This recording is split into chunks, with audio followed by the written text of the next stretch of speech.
that we have, the acharyas ourselves have in front of us. So for this round of remote scanning, we asked yourselves, the participants, to let us know what ourselves, the acharyas, have in front of us, the items that we have in front of us through the power of remote scanning. So requesting everyone, please take a moment and share with us whether you're following on YouTube or whether you are in the Zoom room. Please take a moment and share.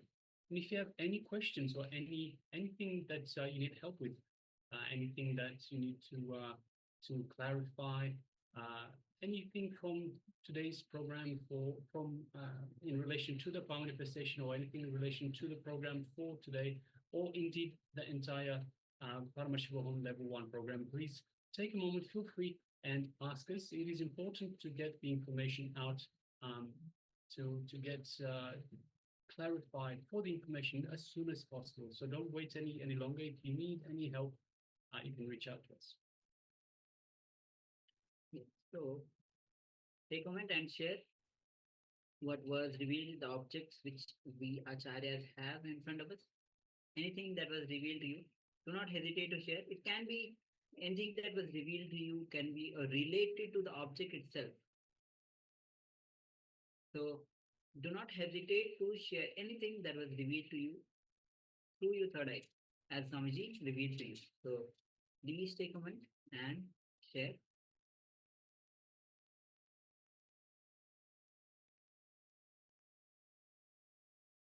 Meanwhile, also requesting participants that have the camera switched off. We have Ma Shu Wei Ying and we have He An Ji. If you could please switch on your cameras. Now, if I mispronounce your name, please forgive me. If I can ask everyone to please switch on your camera and be available in the camera frame for the program. So I understand it is quite late for a lot of our participants. But requesting everyone, please, let's try and push through. And as I said, if you need help with anything, if you need anything clarified, reach out to us and we'll see what we can do.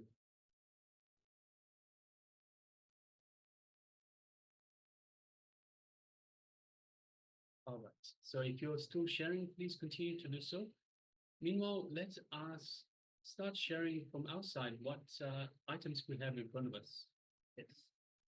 The first item, as you can see, it's a kind of a jewel, but the jewel itself is, if you little close by, if you go, you can see it's a Sri Yantra. Shiva Yantra in a decorated form. It's a golden, gold plated, and around you can see it's a small pearl jewels have been carved around, has been added. So Sri Chakra is the main center of the jewel itself. So the jewel itself is the center of thing is Sri Chakra, and you can see around the small pearls around. Yes. And of course, various colors. You can see the golden color, the red color, the white, silver, the dark green color. Yes. So these are the colors in the jewel. It's the first item that I have is some eye drops. So yes, it is some eye drops. Ayurvedic eye drops for the eye. And next item is kind of a flower that you can see it's golden color. So it's a kind of a flower, a ready-made flower in a golden color. Yes. And the next item I have is a thumb drive. So a thumb drive for storing information. So you can see the orange thread on it. And yes, so those are the items that we had in front of us for this round of power manifestation. So if you had any of those details, right? So whether you had something related to golden, silver, orange, blue, red, all the colors that we highlighted just then, or whether you had anything to do with Sri Yantra, with energy consciousness, anything to do with liquid eye, anything like that, and also devices with storage thumb drive, then you are successful for this round of palm manifestation. So congratulate yourself. Make sure you celebrate. It's very important that you celebrate this success. Even the small success, it is still a success. It's not luck. I mean, there's so many different things you could have possibly said, but you did get even just a little bit right. It is as part of the power manifestation. See, when at the start, when you start manifesting these powers, you get just little bits of information correct, but you do get some correct, because we have all these patterns that get in the way, and because of these patterns, so see it like you have a source of light, and you have all these filters that you put in the way. These are the patterns, and what gets through is just a small amount of light, perhaps different color light. It's in a similar way with the power manifestation. So what gets through is just a little bit to start off with. But the more you practice, the more you remove these patterns away from the source of light, then you'll start getting the light coming straight through. You'll start getting the power manifesting correctly every single time. So the more you practice, the better you'll get to these power manifestations, to manifesting these powers perfectly the first time. But also, more importantly, the more you practice, the more you remove your patterns. You deal with your patterns, remove the patterns, and move through these patterns to a better you. So, requesting everyone, please make sure that you do keep practicing all powers and celebrate the fact that you've got even the smallest detail right, because you are Paramashiva. This is your reality. This is who we really are. We are Paramashiva. Let's celebrate that. Let's celebrate life. Paramashiva is life. Let's celebrate life. And let's get ready to celebrate and as we enter into the next session. And the next session is going to be entanglement in the presence of the master. Understand that it is through the master. It is when Swamiji himself, the incarnation of Paramashiva, is available to us. In his presence, the power of entanglement, Swamiji actually will be revealing what is entanglement itself and what it means to be having that entanglement in his presence. So let's get ready, because most time, even though we are in the presence of the master, even though we are present of the Swamiji, we forget, we take it for granted. So when you understand intellectually how this entanglement works beyond time and space, then we'll have so much of gratitude towards Swamiji, as he is available to us all the time, even though we are not able to remember or we are not able to recognize. So let's enter into this revelation by Swamiji on entanglement in the presence of the master.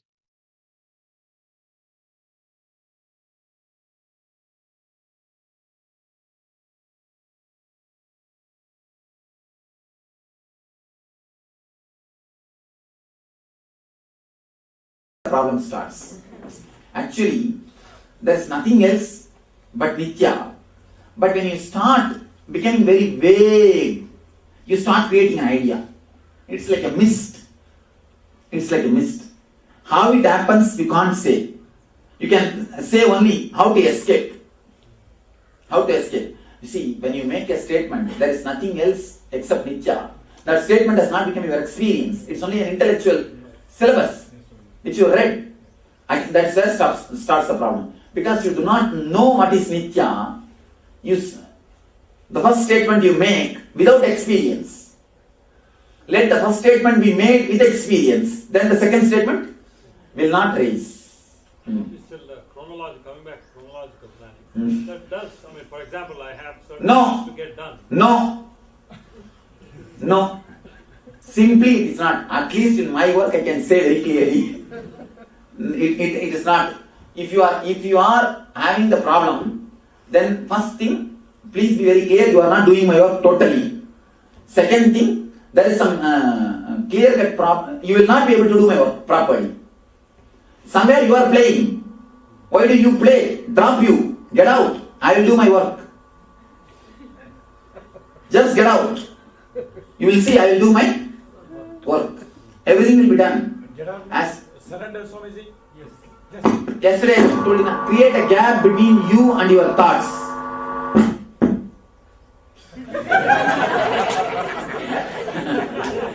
Create a gap between you and your thoughts. That's all, nothing else. Don't move with your thoughts. These 4 days, try. Simply try. Now, let me tell you the importance of the Master's presence.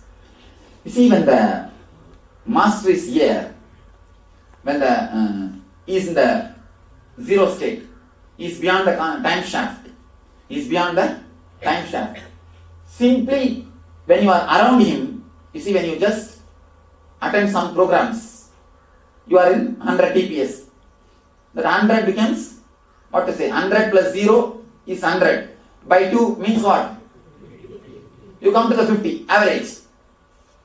If you are doing some meditation, naturally you come down to 80. 80 plus 0 is, then what, where you come down? 40. Then if you are letting him work on you, means living in his presence, then you become a 60. 60 plus 0 by 2 is 30.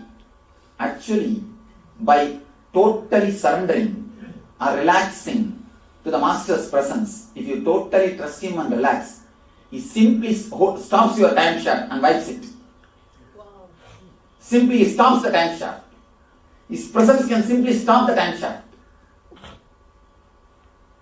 Simply the presence can stop the time shaft. Just if you relax, simply the time shaft can be stopped. That is what we say. Just by relaxing in the presence of the Master, the whole future can be changed. Thousands of people come and tell me, this has happened, that has happened, you helped me this way, that way. How? The time shaft has stopped. The time shaft has stopped. Naturally, the past never penetrates into the future. If you are too urging, Swamiji, do it immediately, what will happen? Then what happens? How much of energy I put, what will happen? Because you become, see, if I put 100%, you become 200%. You sit on the monkey like a monkey. Then what will happen? You will come down only 100. You will not be less than 100 TPS. So if you can cooperate and surrender and relax, simply the future can be altered or just brushed.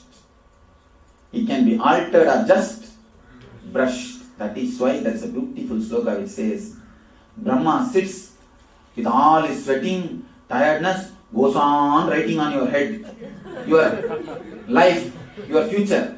Guru just walks and wipes it and goes. He goes on, he sits with so much of sweating.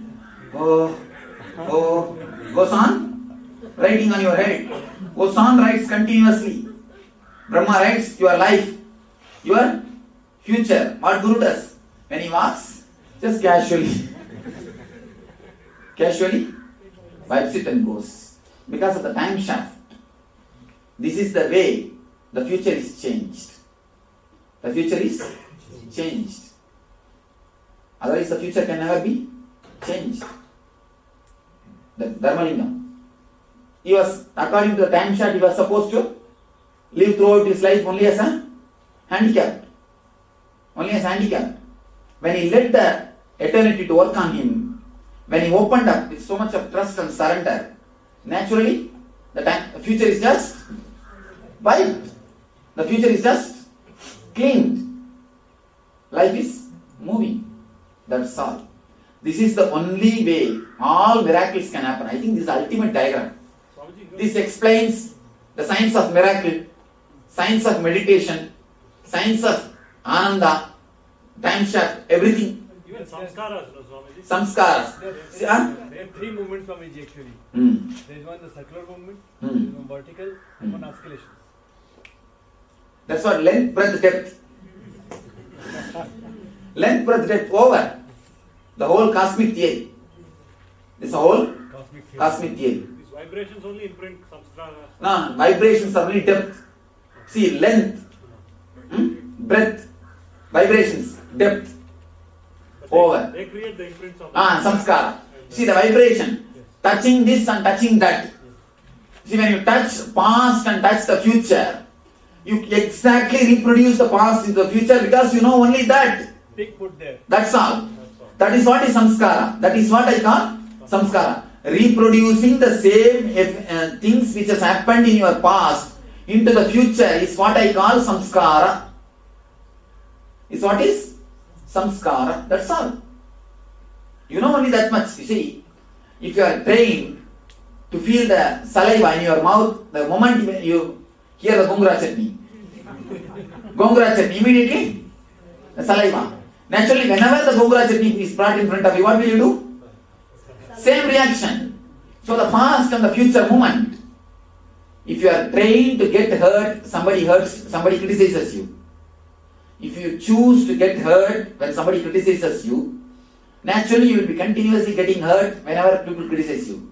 If you choose to be happy and relaxed when somebody criticizes you, naturally you will start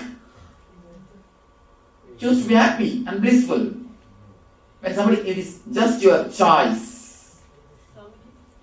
Your choice can help and work if the TPS is less.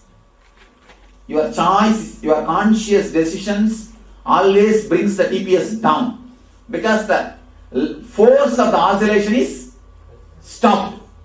You see, not only TPS, you come near the time shaft, not only when the TPS is brought down, even when the oscillation is brought down. When the frequency is brought down, again you come to near the. You understand? You see, if these moments are reduced, naturally the TPS also will become less. That is what is TPS. And that is what is TPS. TPS also will be reduced. You said samskaras of the past, but these are samskaras of previous birth also? Yes. Past means all your yesterday, previous birth, previous to previous birth, everything. Everything. So the low TPS is those actual conscious moments in our life. Mm. So you told us during the NSP that at the time of death there is a fast forward, and the conscious moments are the only ones that actually carry along. And since more and more less TPS and more conscious moments, less and less karmas we carry along. Yes. Less and less karmas you carry. If you touch at least once the time shaft in your lifetime, and the end, again you will be only sitting in the time shaft. You will be simply thrown. If you will be thrown to the, you will be, what to say that? English. Thrown. You will be thrown to the time shaft. So this is the tunnel where everyone talks in near-death experience. Yes. NDE. NDE tunnel. This is NDE tunnel. What is NDE? Near-death experience. There are thousands of people who had near-death experience. There is a doctor who runs a website called NDE. Just NDE. He has recorded thousands of people's experience. The beauty is whether they are Hindu, Christian, Muslim, whomsoever they may be. But NDE is one and the same. NDE is what I speak in NSP. Same NDE only everybody had. This shows very clearly. Ultimately, God doesn't know who is Hindu, who is Christian, who is Muslim and all. He knows only consciousness. Somebody came and reported me because they attended our program that they are religious people. They refused that they will not be given the burial ground. They will not be given the place in their burial ground. I said, don't bother. They can only refuse the burial ground, but heaven is in my charge. I will give seat there. Don't bother. There I am going to give the seat, not these guys. These guys can refuse only here. There they can't refuse. There I am going to give. Come there, we'll take care. There we'll take care of those guys. I will make you as in charge. You stand there and take care of them. When they come, oh, is it so? Alright, wait in the list. ಸ್ವಲ್ಪ ನೇರ wait ಮಾಡಿ. ಸ್ವಲ್ಪ ಕೂತ್ಕೊಳ್ಳ್ರಿ, ಸ್ವಾಮಿ ಬರ್ತಾರೆ. That's all. So the ND website clearly proves. If you guys have a time, take a chance to see the ND website. You will see very clearly whether they are Hindu, Christian, Buddhist, Judaism, whomsoever you may be. ND is one and the same. Means what? NSP is the ultimate religion. NSP is the final religion. NSP is the ultimate religion. NSP experience came to. Yes. Yesterday we received an email from our Prabhupada, Oklahoma devotee. Robin. Her mother did a NSP with us. Here is a testimonial for NSP. In NSP, I think even the last NSP I told, if you have done NSP and fall into unconscious at least once, only then you will understand what NSP has done to you. Here is an email which says, the mother was slowly passing away. The daughter and the mother both did NSP. Daughter is sitting. She saw very clearly the sahasrara opening and the energy moving out. Swami standing in white dress and laughing, and the energy slowly moving out and disappearing into the existence, just becoming one with the cosmic energy. Even the doctors and nurses, they were shocked to see so much of energy in the room. In that room, just yesterday we received an email. Yes, copy is here. Later on you can all see. Take it out and see. All right. Any questions about this time shift theory? Swami, how do so many people, when they receive a healing, and even a physical healing, after a while, the TPS goes back up, they create. You see, and the TPS goes up, naturally, they will create more disease. That is what I am telling. If you just heal them, it will be like giving them fish. If you give them meditation, it's like teaching them how to fish. Give them little, how to fishing, Fishing. Okay. So, you see, teach them meditation. Naturally, they will not create the disease again. You see, when they come with a headache, healing headache is okay. But teach them how to keep the head calm, so that they will not create headache once more. Otherwise, they will create headache for themselves once more and for you also again. Once more. So, don't let them create headache for you. Now, all of you understand this time shift theory? Anybody who is not able to understand? Yes. When we go to office, Monday through Friday or Saturday, it goes just like that. But in Sunday, I find the time is moving very slowly when we are not meditating. But in the same way, when we look at the year, last year Jayanti to this year Jayanti, it appears just like that too. How it is related to time shift? You see, it means in your life you have not met much of sufferings. Your TPS is, by naturally, your TPS is less. Something, what you are doing, you are enjoying. Some way. That is the reason you feel the time is flying. If you are feeling the time is flying, it means you can pat yourself. You are doing something nice. You are enjoying what you are doing. Then go ahead with your life, nothing wrong. Perfectly alright. But if you feel time is not moving, horrible, then naturally you have too much of TPS. Swami, I want to ask you a question. It is more TPS. What will happen? What will happen? Nothing. Simply you will become mad, that's all. But for you there is no problem. Second time you will not be. There is no fear of getting second time. Then,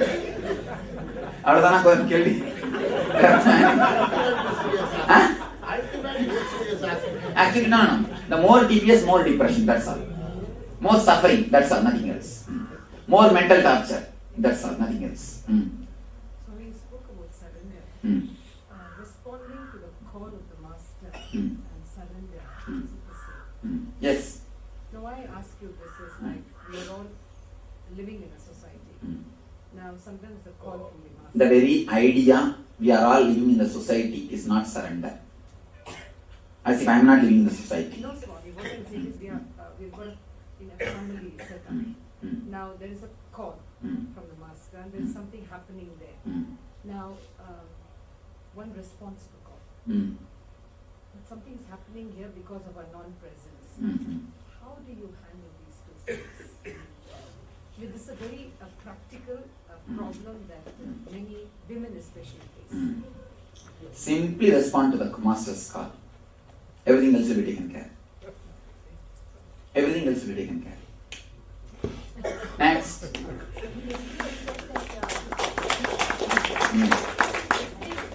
Grace happens when you don't bring yourself in.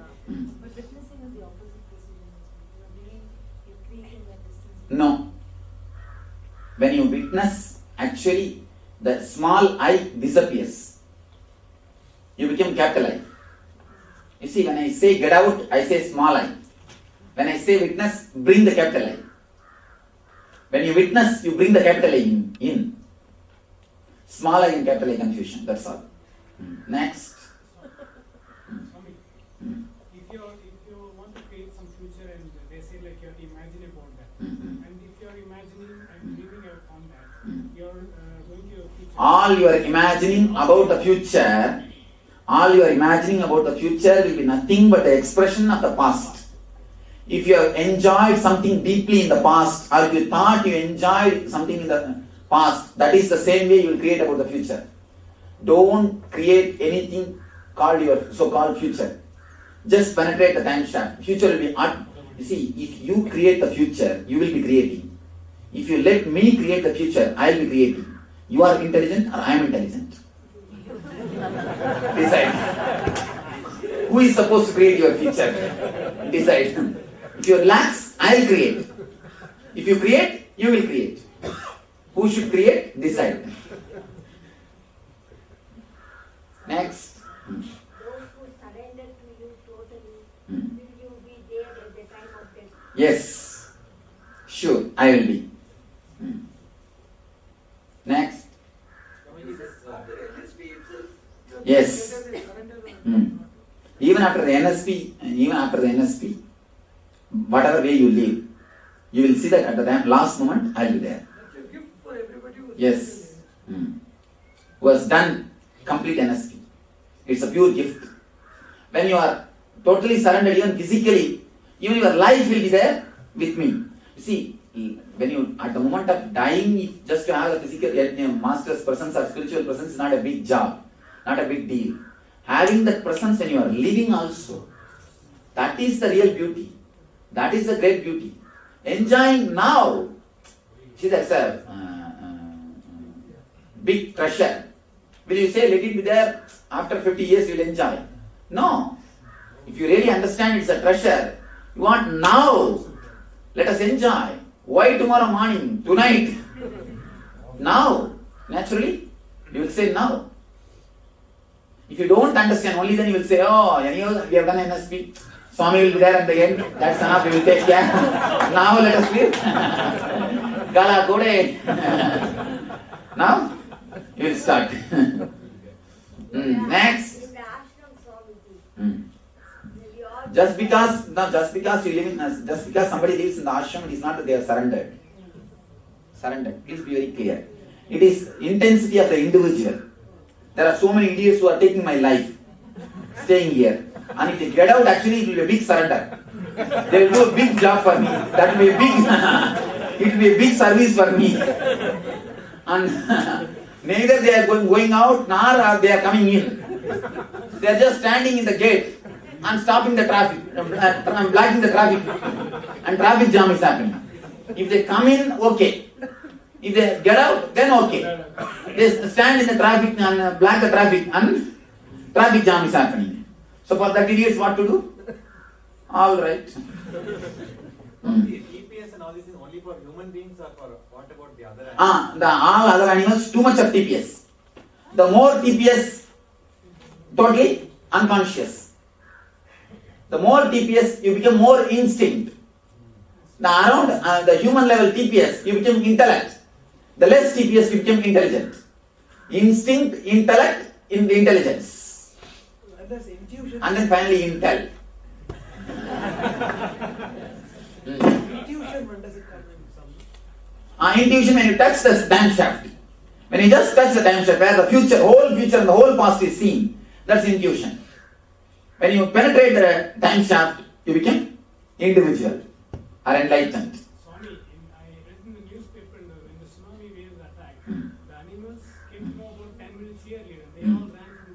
That's what instinct. Instinct. And actually, instinct is also little bit okay. Intelligence also little bit okay. This intellect is the greatest trouble. That's what. Human beings are the only guys who are in trouble. If you become enlightened, you have no trouble. If you are just animal, if you are a monkey, then also no trouble. Neither monkey suffers nor enlightened master suffers. Neither Rama suffers nor Hanuman suffers. Only Lakshmana and Sita suffers. No, really. Neither Rama nor Hanuman suffers. Only this Lakshmana and Sita has got suffering. And that's what. Ravana and all these guys, they suffer.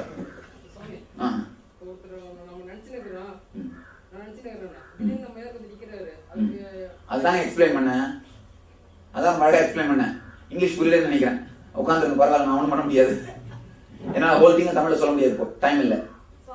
அதனால தான் கிளீனா சொன்னான். English புரியாதவங்க தயவு செஞ்சு வராதிங்கன்னே பல பேருக்கு சொல்லிட்டேன் நான். ஆத்தூர் அவர் எலக்ட்ரிஷியன் மிஸ்ஸஸ்லாம் கேட்டாங்க. நான் என்ன சொல்றேன், என்னால் முடியாது, வராதிங்க, அப்புறம் டெக்னிக் புரியாமல் கண்டபடி ஏதாவது பண்ணிட்டு இருக்காதிங்கன்னு. அதெல்லாம் முதலே சொல்லிட்டேன் நான். என்னால் முடியாது அப்படின்னு முதலே சொல்லிட்டேன். ஏன்னா ஹோல் திங் என்னால் இங்கிலீஷ் எக்ஸ்பிளைன் பண்ண முடியாது. இப்போ அது அந்த ஆக்சுவலாக அந்த ஒரு கான்செப்ட் தான். இந்த டயக்ராம் புரிஞ்சா தான் எதையுமே எக்ஸ்பிளைன் பண்ண முடியும். What about mentally retarded people? There's a neighbor of mine has a mentally retarded. Too much of frequency only. Swamiji, dreams, once in a while you see impressions of some ancient times and something which you also... Again, too much of frequency. Is it too much of frequency, Swamiji, or is it less frequency? Because you're seeing the future and past. No. And actually see, too much of frequency only you will see. In the less frequency, actually less frequency it will come different vision. Less frequency what comes as is a vision. Too much of frequency only dreams happen. You see, visions will not make you tired. The dreams will make you tired. In the early morning when you get up, if you are tired, dull, want to rest, tired of taking rest. And there are ladies I have seen in the ashram itself, they are staying. And early morning 10 o'clock, they will get up from the bed. The way in which they walk, you can see they are totally tired. This means what? Whole night dreams. Naturally, they are in trouble.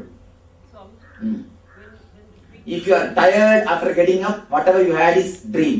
If you are fresh, alive, bubbling, jumping, if you feel like dancing, the moment you come out of your bed, the moment you get up, not even come out of your, the moment you get up, your steps should be more like a dance instead of steps. Then you are having visions. Otherwise, it is just dreams. Does the mind get blocked when the frequency reduces? Does the mind gets blocked? When the frequency reduces? No. Mind gets open when the frequency reduces. Mind gets black only when the frequency increases. It becomes solid stone. Black age. Swamiji, there was a theory about one scientist. If the person is able to move beyond the speed of light, he will become infinite weight. Yes. No, not infinite weight. It will become anima. Anima, Mahima, Lahima, Karima is one and the same. Anima means what? Just becoming the whole. Lahima means what? Just becoming nothing. Becoming nothing and becoming whole is one and the same. He says he will become a big weight. I say he will become nothing. Both are one and the same. But what is the connection of the speed of light to that? Why one can travel beyond the speed of light? You see, this all frequency level. In certain frequency level, you are a human being. In certain frequency level, you are in the dream world. In certain frequency level, you are in the castle body. In certain frequency level, you are in Deva. He says about the Devaloka. It is thought that this is more physical, whereas this is all of the thought. Physical thought level is one and the same. Nothing is two different things. The more, if 100 TPS means you are physical. If the TPS is less, you are mental. That's all. Your thought and you are not two different things. Please be very clear. Your thought and you are not two different things. You are totality of all your thoughts. All your thoughts put together is what is you. Swamiji, when we are working against some time targets, though we enjoy the job and still do it, we always feel we are running short of time. Again, the TPS is too much because of worry. We are really doing Yes. the job which we are enjoying. Again, then pressure. Pressure brings the TPS. You may enjoy the job, but not the fear. Again, pressure brings the TPS. Swami, is a body structure related to our thoughts? Yes, directly. So we can change it. Yes, simply you can program your body. Now I'm coming up with a book called Designing Your Body. Designing Your Body. Nitya Yoga. Swamiji, in one of the lectures you talked about energy going up, the 7 energy centers. And you said once it comes to the navel center, then people have the ability to predict the future. That is what? You touch the time shaft. Okay, so they are linked. Linked. Low TPS is operating from the state of the being. No, I am operating. Lower TPS is what is operating from the state of the being. And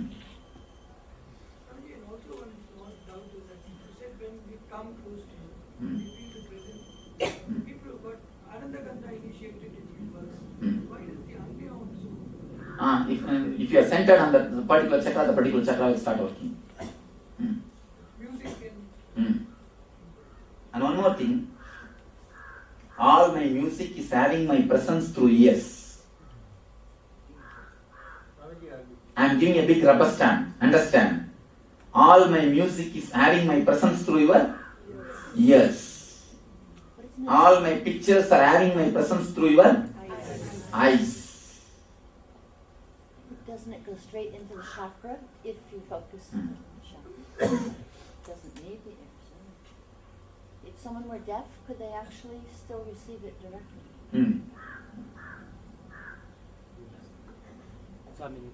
பக்கத்தில் ஒருத்தர் ஆசிரமத்தில் தூங்கிட்டு இருந்தார். கொஞ்சம் உட்காந்துட்டு இருக்கும்போது அவர் கொரட்டோடு தூங்கிட்டு இருந்தார். பக்கத்தில் இருக்கிற என்ன சொல்றாரு, இதுதான் யோகா மகா மந்திரா நித்திரை அப்படின்னு சொன்னார். அப்படி சொன்ன வாட்டி இப்படி பார்த்தீங்கன்னா சிரிப்பு வந்து ஒரு 5 நிமிஷம் அடக்கவே முடியல. சொன்னேன் அடி வயிற்றுலேருந்து இழுத்துட்டு வந்து உள்ள சிரிச்சு அப்புறம் கண்ணிலேருந்து தண்ணியாக வந்து உடம்பு ஃபுல்லாக ஹீட் ஆகி ஒரு எனர்ஜி தர்ஷன் பண்ண மாதிரி ஒரு feelings. The loud laughter also can make the energy happen in you. Next, any other questions about this time shaft and this Annamaya, Pranamaya, Manomaya, Vijnanamaya, Anandamaya, Koshas?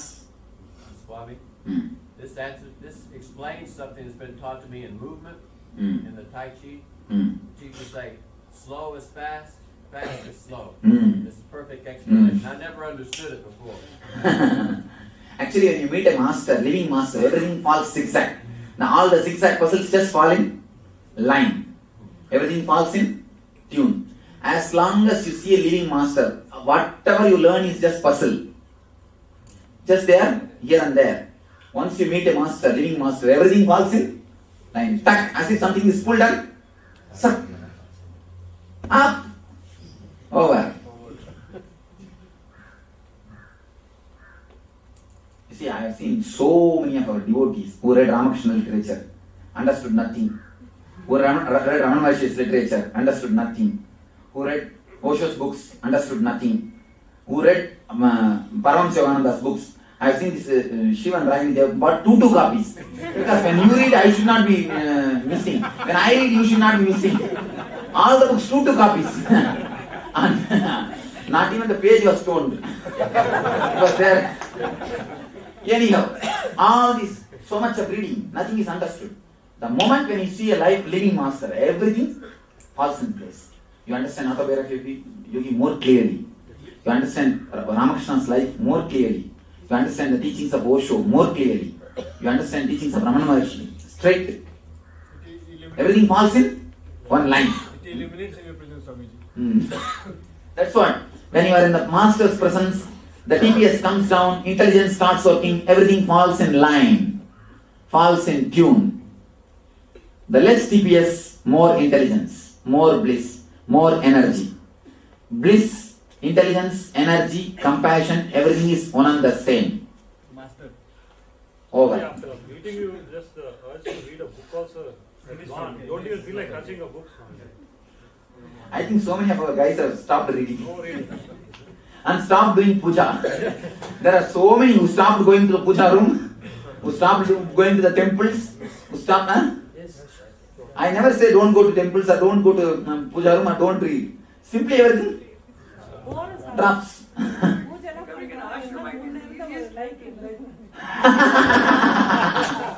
Becoming the ashramite is the easiest way to become enlightened. Difficult way for Swami.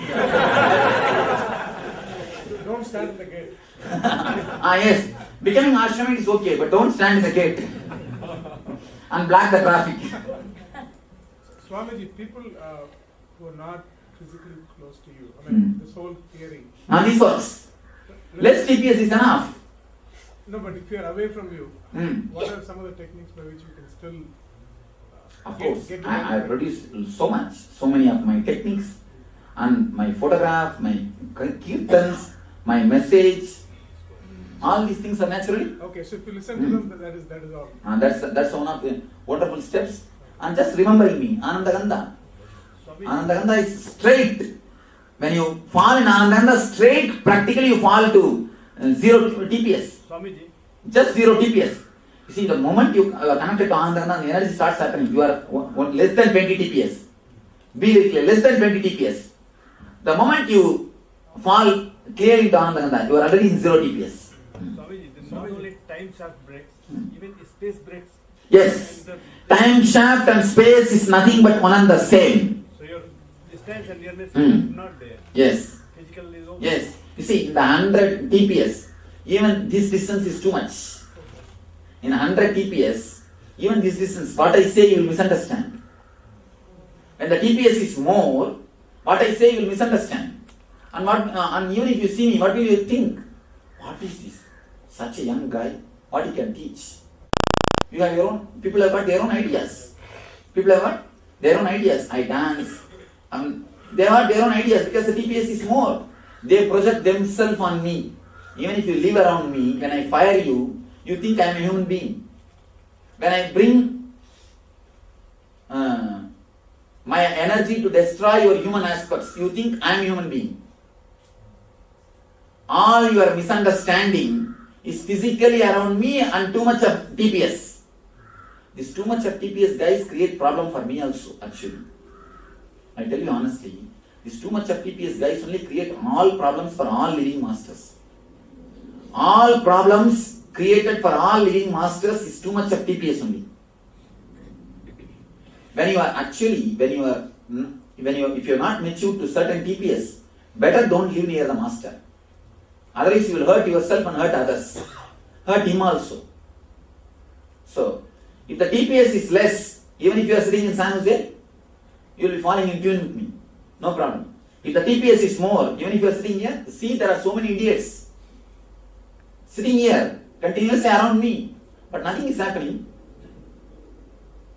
Nothing is happening except the septic tank gets filled. Except filling the septic tank, nothing happens. Nothing. Simply, they think that it's not for them.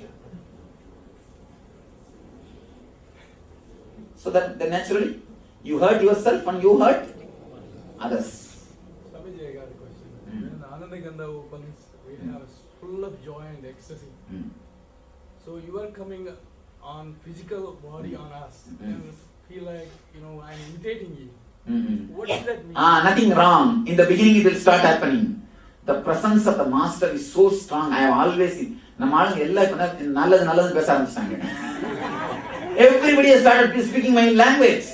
Everybody has started picking up my language. Everybody has started moving the hands and everything automatically. And so much has started happening. So in the beginning it will start happening. Don't bother. Let it happen. Even your face, hair, drinking, everything is something like, I'm imitating you. So naturally it starts happening. If it starts happening, don't bother. Relax. And automatically when it is necessary, it will disappear. Only thing, don't make a throne and start sitting. That starts little trouble. Not for you, for the people who sit in Britain. That's the only thing. Otherwise, nothing wrong. Start imitating. And imitating master is a sort of a wonderful way to enlightenment. Continuously you remember him.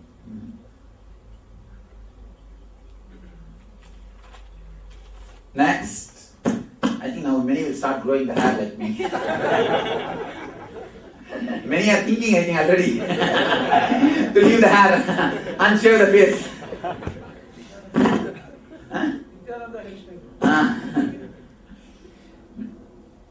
We'll make this as a fashion. This dress and this hairstyle, and now I'm already working. The Mysore turban they brought and gave me. See, just like Mysore turban, we'll make the same thing in Kavi and have this and start selling our turbans. Let all our guys come and take one like a monkey cap. Everybody. That's all. Nithya cap. What they call Mysore turban? Mysore peta. Nithya peta. Okay. That's all. Actually, the master moves in the 0 TPS. So there is a special grace. It is not even a beauty. Be very clear. Grace. It's a grace. Nothing is arranged. Everything is so spontaneous. It's such a grace. Automatically your heart gets attracted. You see, every one of you want to go to the 0 TPS. Every one of you have a deep yearning for the 0 TPS because the 0 TPS is bliss. So all your search is nothing but 0 TPS. So when a man acts from that 0 TPS, naturally you start imitating him. You start imitating him. Simply, without even your knowledge, you start imitating him. So naturally you fall into 0 TPS.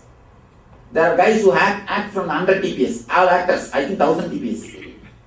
So when you imitate them, where will you end up? You will end up only in the 1000 TPS. You will try to have same like a bike, same everything, all the things. And you will try to do the same thing. You will end up only in the 1000 TPS. When you imitate a guy who is acting from the 0 TPS, naturally you fall into the 0 TPS. Your hero decides your path and your goal and your end. Your hero decides your path, your goal and your end. Swamiji, shall we say that scientists, great scientists, their TPS was low? For that one moment, without their knowledge, they fell into the low TPS, again they are thrown out. They didn't stay there. That's what I call Satori. Like Einstein. One glimpse. And they saw something. Newton, one glimpse. They saw something and they noted it down. Noted it down. Not even, that's not even a 0 TPS. They fall only to 40 TPS level, that's all. 0 TPS, you will see, you will know the whole science of the universe. 0 TPS means you would have produced a master philosophy. You wouldn't have produced such an idiotic theory which can kill the whole humanity. It's not complete, Swamiji. And moreover, when he has reproduced the formula also, he would have reproduced the formula which will have only help the society, humanity. You see, Buddha reproduced the formula, Vipassana. It can never hurt anybody. It can never hurt anybody. But Einstein's formula can hurt. The possibility of hurting itself shows the formula is not 100%. It's only the intellect, not intelligence. Swamiji, when he invented, he didn't implement for a negative. No. Even the possibility. Even that gate, if it is kept open, it's not complete intelligence. Buddha closed all the possible negative gates. You understand? Even the future possible negative gates will be locked by intelligence. When a great master was there, then why he can't prevent those negative things to be happening? You see, one thing, preventing negative things are different. When you produce formula, that time itself is doing is different. Just see. Now, for example, the negative formula is created and the process is also done. Now the product is ready to be launched. Then stopping is very difficult because already it is ripe. It has become a fruit. You see, when it has become a fruit, it is naturally difficult. But in the small thorny bush can be destroyed. But can it be destroyed if it becomes a big tree? It can't be destroyed if it becomes a big tree. So these formulas also, if it is in a very seed level, the producing time itself it would have been destroyed. But when it becomes a seed and when it becomes a big tree, now so much of energy is necessary to destroy it. Come up with the question. The formula was invented after Buddha's. But Buddha was not physically alive that time. As a enlightened master, he could have stopped whatever is going to happen in the future, like negative things. You say, that time itself you could have stopped the Einstein's happening. But every individual has got a total freedom. You see, people ask me, Swamiji, why don't you change my mind and make you as disciple?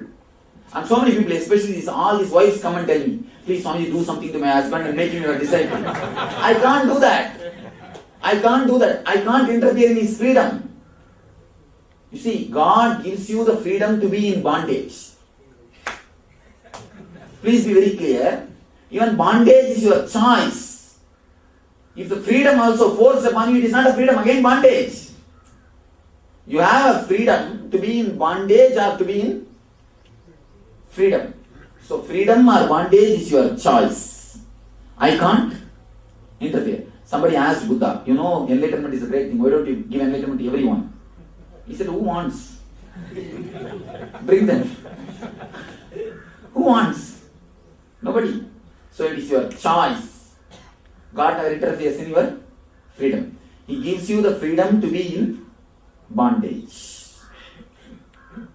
It's your choice. Swami, that is the reason why disasters like tsunami and all cannot be. Yes. It's a corrective negativity. When it is become too much, earth nullifies itself. Swamiji, this is really a universal theory of spirituality. Really. Yes. Not theory. Theory means the theory is not. Theory is a word, dead word. Philosophy is a dead word. Philosia. Darshana. Darshana means what I have seen. Exactly. Philosophy means what I thought. Intellect. Philosophy is what I think. Darshana is what I have seen. So this is a darshana. We can call it Nitya Darshana. Exactly. Nitya Darshana. And Darshana doesn't have English word for me. No, Darshana don't have English word. Because in English, no Rishi happened. No Rishi happened, nobody who had the darshan happened. You see, in Tamil, there is no word for tsunami. Because tsunami never happened in Tamil Nadu. Throughout the history, the tsunami never happened in Tamil Nadu. So there is no word for tsunami. They are using the same word tsunami. There is no word because it has never happened. So there is no word for darshan because darshan never happened in that area. All happened is philosophy.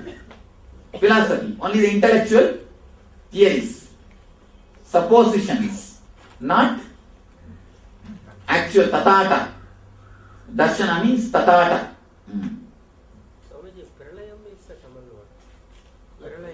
But this is not pralayam. Pralayam means whole thing done. அதெல்லாம் கூட equal ஊழி காத்துனா மேல ஆள மட்டும்தாங்க கீழே ஆடுதுங்க அதெல்லாம் ஊழி காத்தான் இல்லைங்க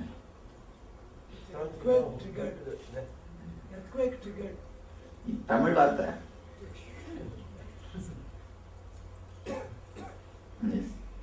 In theory, this sounds very simple, but in practice, I know that many people have resistance to lowering the TPS. To lowering the TPS? Yeah. Then leave in the high TPS itself and enjoy, that's all. That's all, nothing more can be done. There is no need to bother. You see, in the practical and theory, it is simply simple. It is simply simple. The moment you say it is not simple, you try to make it complicated. One more TPS. That's all. One more TPS. But materialistic world is high TPS. Really, no, in the high TPS you are in materialistic world. When you are in low TPS, same world but not materialistic. You are not materialistic. The same MG road is there. Kids hang around every day night, but none of us go there. It's not that we entered in a different world. Same world. Everything is same. But we are only not going. That's all. Which is just witnessing or observing the thoughts that finishes the thoughts, that TPS breaks down. Yes, TPS simply falls down. Swamiji, you said that while penetrating, if you are able to stay there for 11 kshanas, so but kshana itself is gap between. It means actually, to tell you honestly, by 11 kshana, when you start staying, the kshana concept will disappear. Just to give you an idea, our 11 kshana, 21 kshana means more time. That's all. Actually, when you come to 0 DPS, there cannot be any kshana.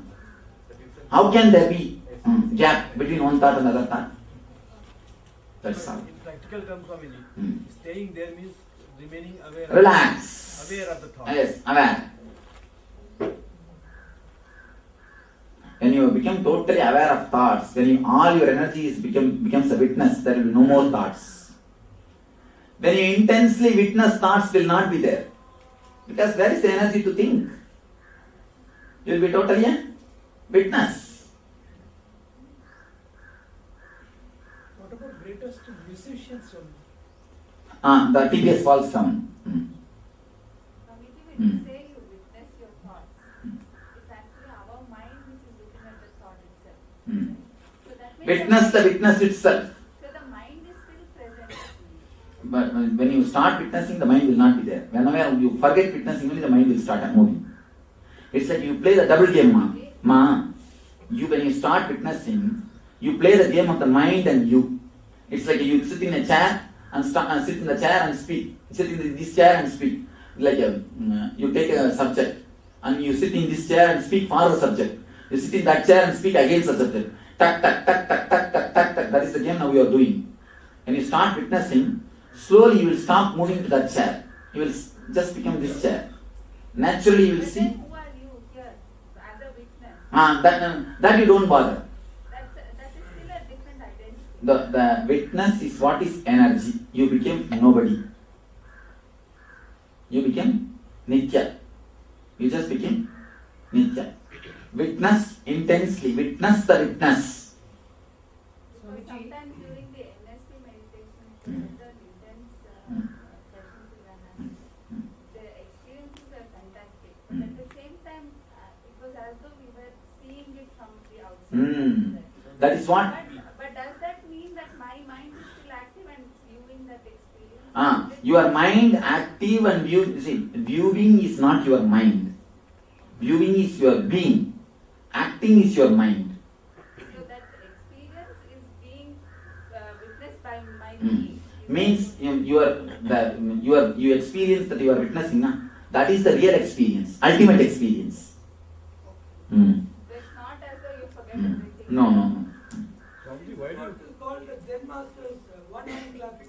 Yes, one hand clapping, frog jump in the pond, flop. Everything is this only. Basho Saiku and sound of a bamboo. Not bamboos, sound of a bamboo.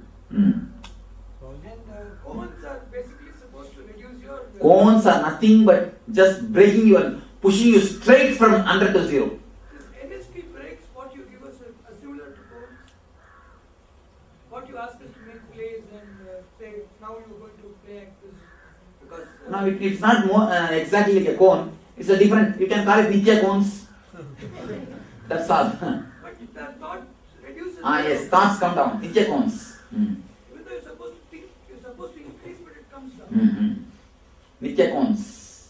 Swamiji, when you think of your being, it comes from the Anandagandha. Is that where your Yes. Atman, is that the Anandagandha is where you and me are straight away connected.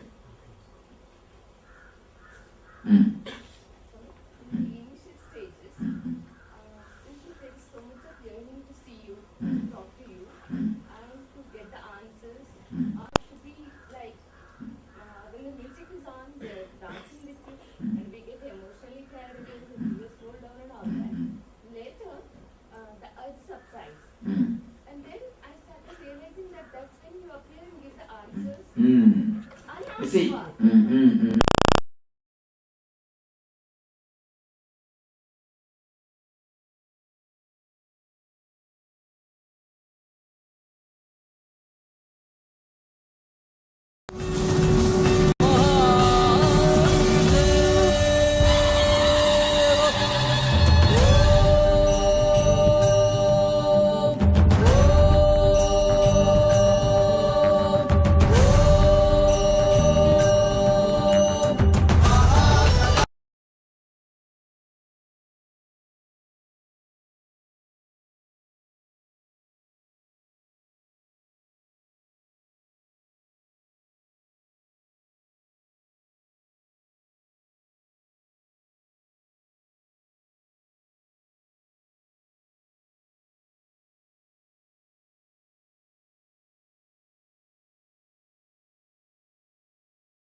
Paramashivoham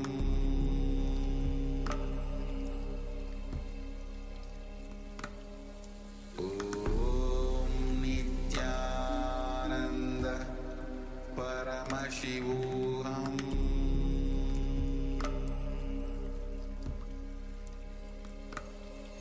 Om Nithyananda Paramashivoham. Nithyananda, so entanglement in the presence of the master.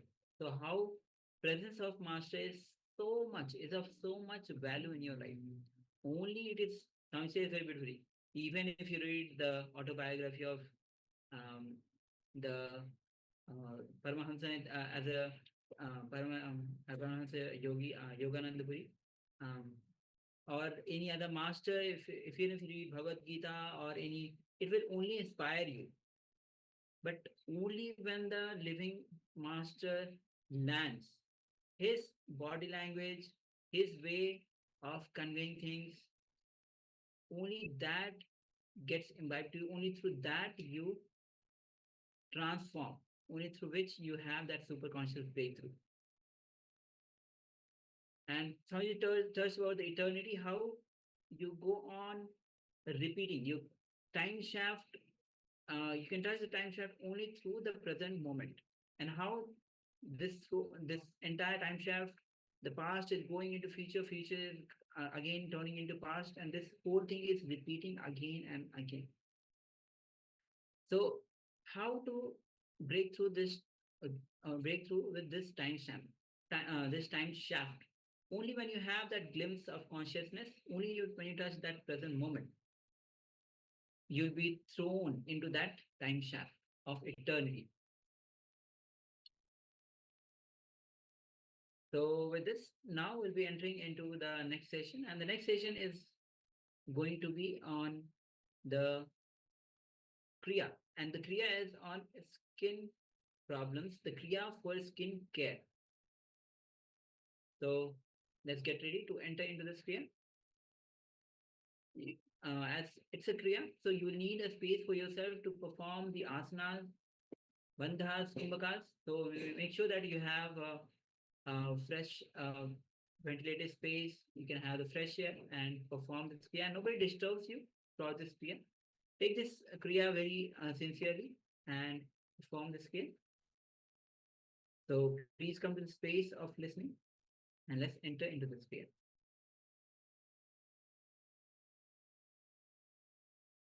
Let's start the kriya. Please understand, today's kriya is basically for all the skin problems. Care for all the skin problems. All skin problems are related to breathing layer. Pranamaya kosha. The oxygen, prana, spreading all over the body. If it is not happening properly, there comes skin problems. If it's happening properly, then the breathing problem gets dissolved. So you are going to do 5 kumakas today, step by step. First, Makasana.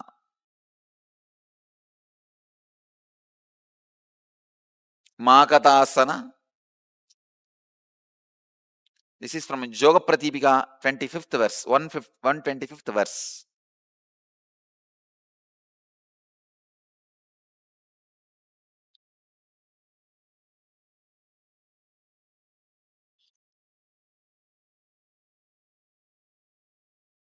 Makasana. The first kumbhaka is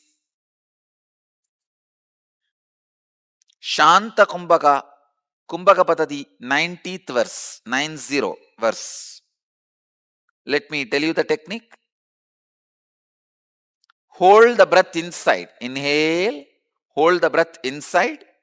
Visualize you are just a skeleton. Your whole body is hollow, your skin, everything is porous. The prana is coming in and going out freely. Your whole skin, outside the skin, inside the skin, filled with prana. You are just a skeleton, bone structure. Hold as long as you can. relax when you can't hold anymore. If you want to visualize your skeleton, I can get the skeleton and show you. Just visualize yourself as a skeleton. See, just visualize you are just a skeleton. And the air is coming in and going out freely. Inhale, hold as long as you can. While you hold, visualize you are just a skeleton and the prana is going in and out freely.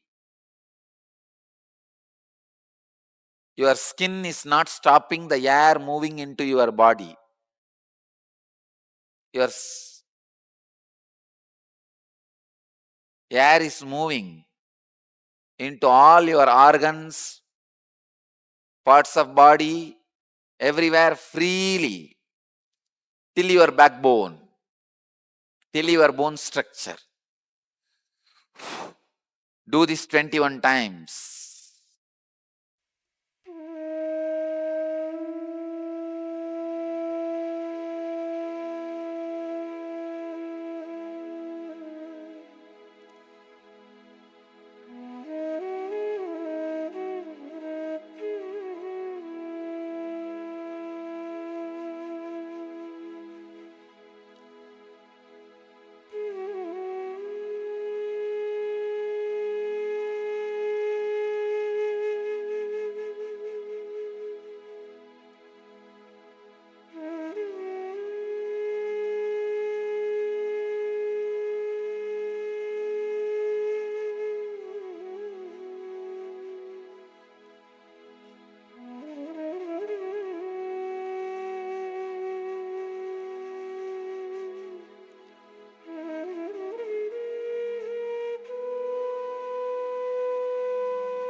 Shitkari pranayama.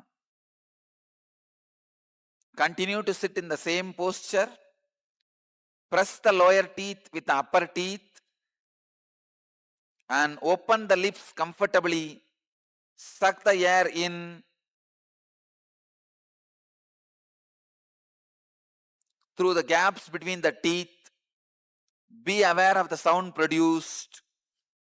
After inhaling, close the mouth and exhale through the nose. Do not hold. Don't hold the breath. Just inhale and exhale. That's it.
Relax. The next step, Bastrika. It's from Geranda Samhita, 5th chapter, 75th Upadesha. With a bellowing sound, forcefully blow out the air out of both the nostrils so that your abdomen gets tucked in. Slowly allow the body to inhale, like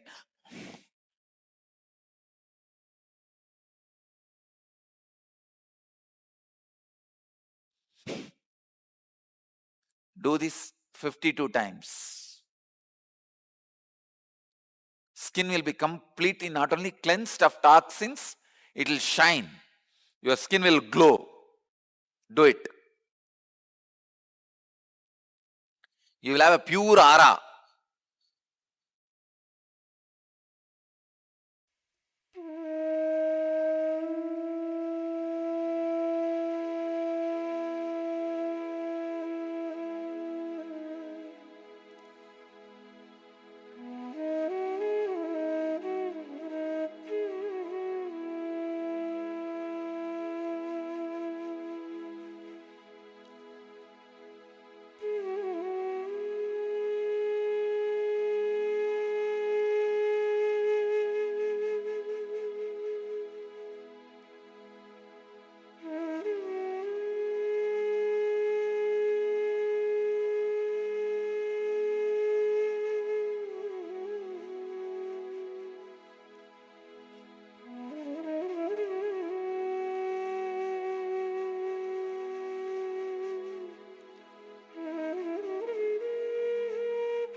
next step, Trinetra Kumbhaka in Kumbhaka Patadi, 192 verse.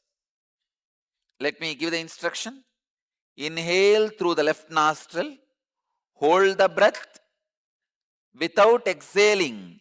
Inhale through the right nostril also, hold the breath without exhaling. Inhale through both the nostrils and hold the breath as long as you can.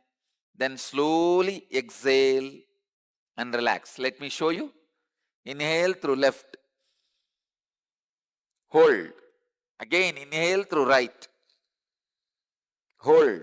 Inhale through both, hold as long as you can.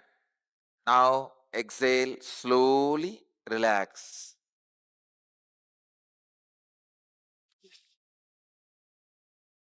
Start. Do this 21 times.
Next, Trishula Kumbhaka. From Kumbhaka Patati, 193rd verse. Inhale through the nostrils and also through the mouth simultaneously. Hold the breath as long as you can judiciously. Now exhale and relax. Please understand. Through the nostrils and mouth, inhale. Hold judiciously as long as you can. Then relax slowly. Do this 21 times.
I bless you all who are sitting with us around the world.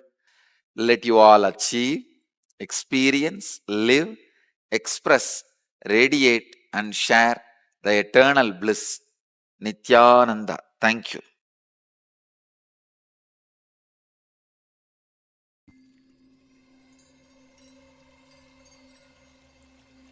I welcome you all with my love and respect. Let you all open all your three eyes. Om Nithyananda Paramashivoham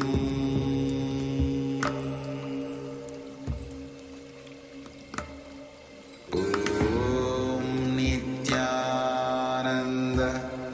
Paramashivoham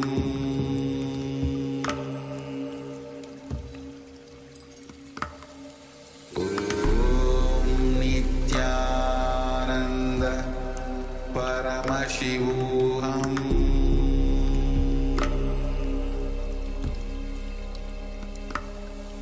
Om Nithyananda Paramashivoham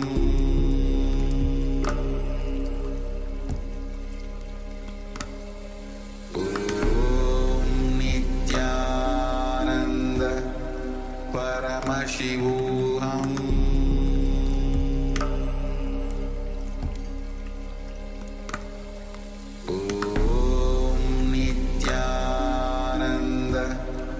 Paramashivoham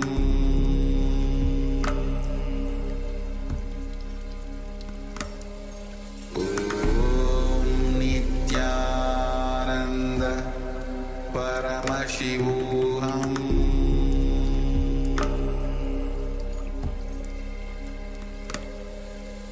Om Nithyananda Paramashivoham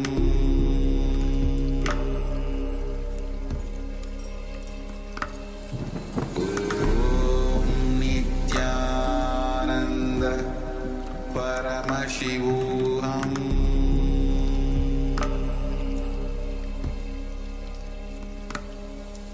Om Nithyananda Paramashivoham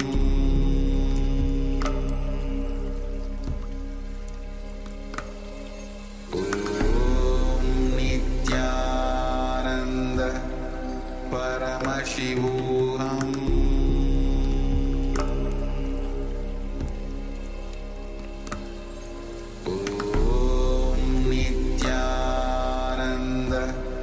Paramashivoham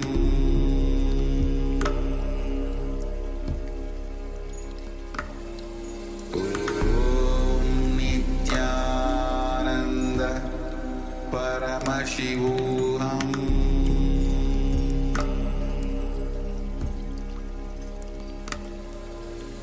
Om Nithyananda Paramashivoham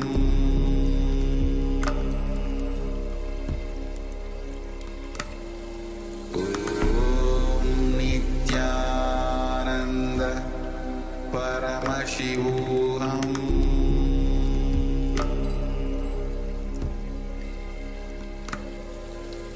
Om Nithyananda Paramashivoham Om Nithyananda Paramashivoham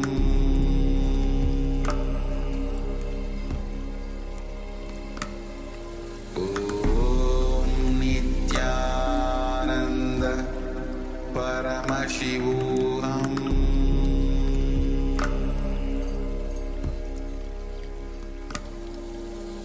Om Nithyananda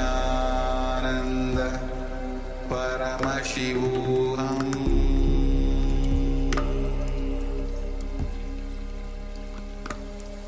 Om Nithyananda Paramashivoham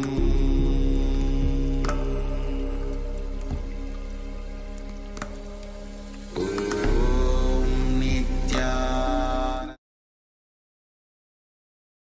Yes, welcome back from that wonderful guided kriya by the Supreme Pontiff of Hinduism, kriya for curing skin issues, all sorts of skin issues. So it's important to understand, even if you don't have skin issues, it's still good to practice these kriyas, because there are just so many different benefits, so many benefits that you can have from performing these kriyas. And of course, the Supreme Pontiff of Hinduism has put together a set of 108 kriyas, 108 kriyas, different cures and cares for different elements of for the human body, and more than that. So these cares for the individual ailments, they're created and designed by the Supreme Pontiff of Hinduism, and they're infused with the super consciousness of the Supreme Pontiff of Hinduism. So it is actually a darshan. So we're receiving a darshan when we perform these kriyas. So it's very important that everyone do practice these kriyas. So if you have missed it, please you can go on YouTube for today's day, and look back through the kriya, and you can practice it in your own time and have a darshan as such while you're practicing the kriya as well. All right, next, let us move on to the next program, the next segment in today's program, which is once again the power manifestation. Yes, we are manifesting the power of remote vision, seeing objects at a distance, or seeing remote places, things which are hidden from sight. And in this round of the power manifestation, you are going to scan for what another person is reading. You can connect to a friend and ask them to prepare some note or open a specific book without telling you what it is. And you will scan what they are reading. We, the acharyas, are also going to have a piece of text open, and we will also read something, so you can scan us as well. All right, so with that, let us get ready for this round of power manifestation. Requesting everyone to sit comfortably in a seated position. If you can sit on the floor cross-legged, that would be ideal. If not, you can sit on a chair, but please make sure that you are comfortable. This is the most important bit, because if you are not comfortable, your mind will start playing games. Your mind will start wondering, hey, my right knee is hurting, or hey, my left toe is hurting, whatever. It will start playing games with you. It will start telling you, hey, you need to move. It will distract you. So it's very important that we are in a relaxed and comfortable position, such that we are not disturbed, distracted, to remove the distractions, basically, to minimize the number of distractions that we can possibly have. So let us sit comfortably with the head, neck, and spine in a straight line. You can close your eyes to restrict even more distractions, visual distractions, that is. And let us just, first of all, start with taking a number of, let's take 3 long, deep breaths in and out. So you will follow me in a little while, in a moment. But with every breath out, feel yourself getting more relaxed. Feel yourself just removing all the tiredness from the body, removing all the negativity from the body, and centering yourself, bringing yourself into the present moment, into your body, into your being. So being present into your being. So let us take a long, deep breath in, and a long, deep breath out. Feeling more relaxed, more awake, more present. Long, deep breath in. Long, deep breath out. More relaxed, more into the space of awareness and restful awareness. And long, deep breath in once again. And long, deep breath out.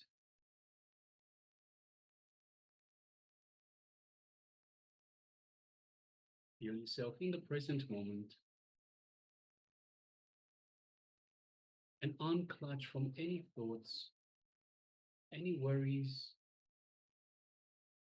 any emotions, any distractions, whether internal or external. Just unclutch any thought of impossibility, unclutch. Any self-doubt, just unclutch. Become a witness. A witness as the disturbance comes up.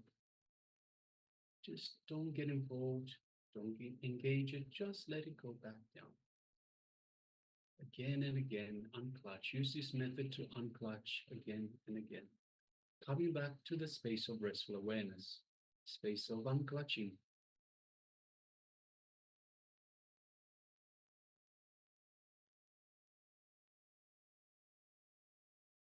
Now let us move our awareness to our inner space, our Ananda Gandha, which is just below the heart center.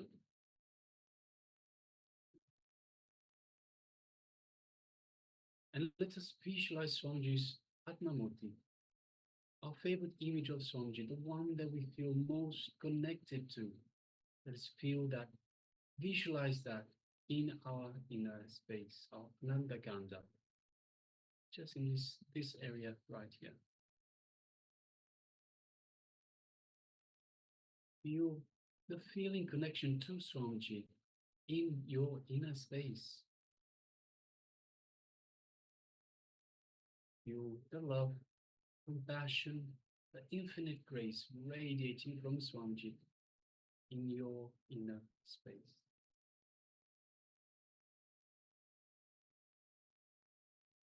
Take a moment and let us feel the space of oneness. Feel one with Swamiji, one with Paramashiva, one with the divine in your inner space.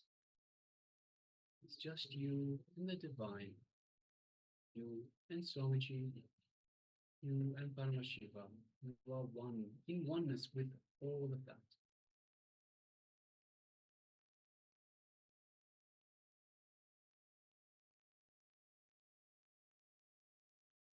Now let us gently move our gaze to the third eye, just between the eyebrows, the Anya chakra, and just gently visualize Swamiji in your third eye, and gently look into Swamiji's third eye.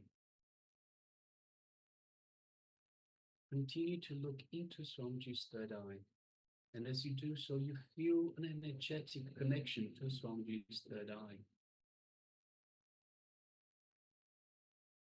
Feel this energy in your third eye as Swamiji is awakening and energizing your Anya chakra, your third eye, between the eyebrows.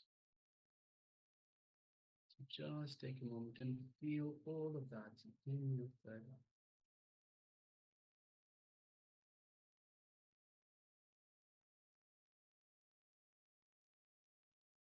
Continue to unclutch any thoughts of impossibility, self-doubt, self-denial. Just unclutch. They do not belong in this manifestation.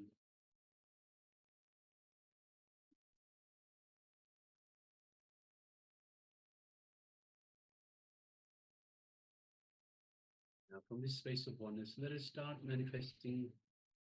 Let us start chanting the Mahavakya, the cosmic code word that Swamiji has given us to further connect to and to strengthen this feeling connection that we have to Him.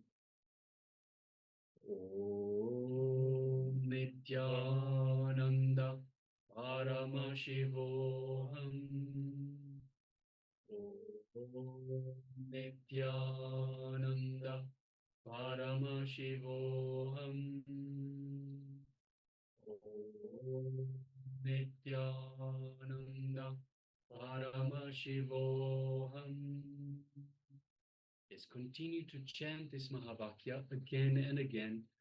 And from this space of oneness with Swamiji, with the supreme super consciousness that is Paramashiva, let us start manifesting this power of remote scanning. Scan what your partner or another person is reading. So in this case, it can be ourselves as well, the acharyas. Let us start this power manifestation now. Let's begin.